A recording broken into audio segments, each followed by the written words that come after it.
Leute, heute gibt es das Unboxing von den MX Keys, das Pendant zur MX Master 3. So, wir fangen an. Erst einmal den Karton, einmal öffnen, mit unserem Cuttermesser, dann haben wir es hier offen.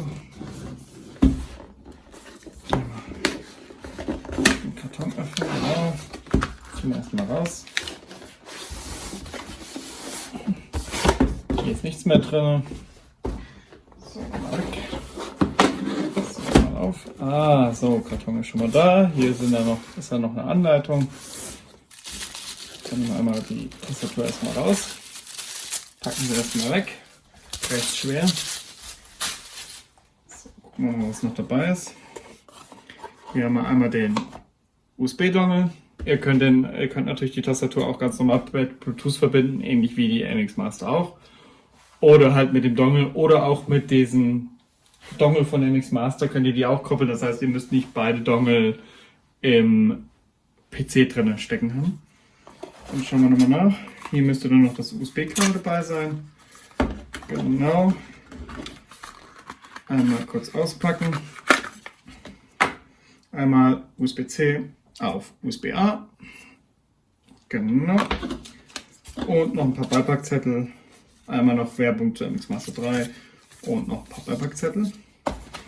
So, gucken wir mal, Karton ist leer. Und das würde ich das auch mal wegmachen. Und jetzt machen wir einmal kurz die Folie weg. Einmal aufklappen, aufklappen, aufklappen. Oh, fünffach gewickelt. So, einmal weg. So, dann machen wir es einmal hin. So. Das ist jetzt das MX Keys, also die MX Keys Tastatur. Das ist nochmal eine Tastatur. Wir haben hier gleich Direktbeschriftung für beides. Das heißt, wenn ihr es unter Mac nutzt, habt ihr direkte Beschriftung.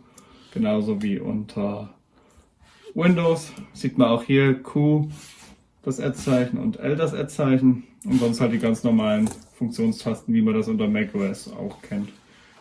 Und man kann die unter Windows auch nutzen. Zum Beispiel beim Notebook kann man auch die Helligkeit ändern. Beim normalen PC natürlich nicht. So, dann gucken wir uns mal kurz die Anschlüsse an. Wir haben hier einmal den An- und Ausschalter, An-Aus, USB-C zum Laden. Gucken wir mal an die Seiten. Dort ist nichts. Dort ist auch nichts. Unterseite ist auch nichts.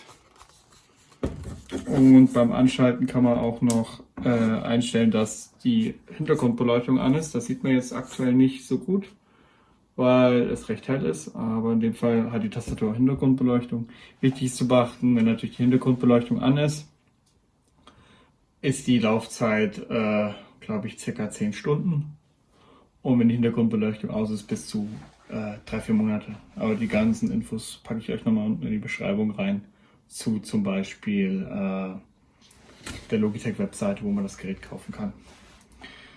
So, das wäre schon gewesen. Bei Fragen unten in die Kommentare. Einen Daumen hoch würde ich auch freuen. Dankeschön!